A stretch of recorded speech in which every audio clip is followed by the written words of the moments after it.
Okay, welcome back. We have got Cobra's Aerojet LS. Yep. 2 weights right up front.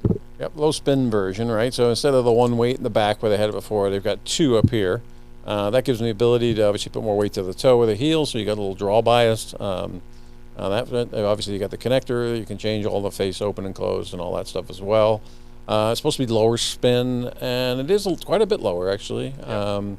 It's not crazy low. The middle one, their standard one as we're calling it, is actually relatively low too. But this is still another couple hundred RPMs lower. Yeah, it's down there, and it definitely shows up on the fittings. In fittings. It's a low spin, feels great. It's a deep sound, carbon a bit, Yeah, I think it sounds great. Yeah. And they have it set up neutral out the factory where it has a little heel bias in there. So I'm assuming that's because the raw neutral would be a fade bias monster, spin, all that kind of stuff. So they offset that a little bit with the 12 grammer in the heel and the 3 grammer in the toe.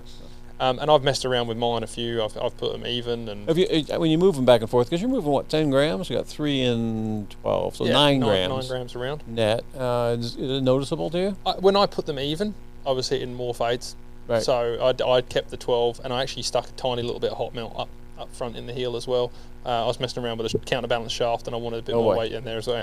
I went down the rabbit hole, but I do like it. So your fingers stuck together with the rack glue. Yeah. I've melted that into my hand a couple of times. Good. As you can see in the graphs, not quite as forgiving as the standard model, right. In terms of the actual shapes of the shots. But heel and toe, especially that LS, the 10.5, is amazing. Right. It's really, really forgiving. Tool consistency rating's great. Speed rating is actually very, very high, and this is what I'm seeing in fittings. This thing is just really quick off the face. And spin launch, we already touched on it. It is down. It's low. It's under mid low. It's in that low range for sure. Yep. We've just seen a couple of other drivers. Stealth Plus was really, really low. Right. So.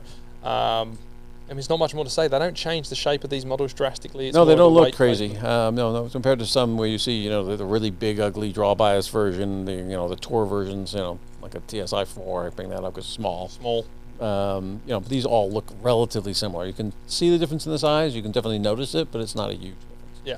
Definitely worth a go though if you are looking for something like a little more tour driven in terms of like having that lower spin.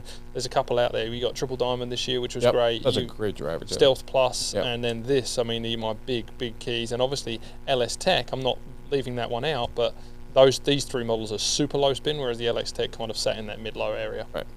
Great driver still. Yeah, I really do like it. I got to take it back out of the bag and try it again now. Yeah. Just not. Yeah.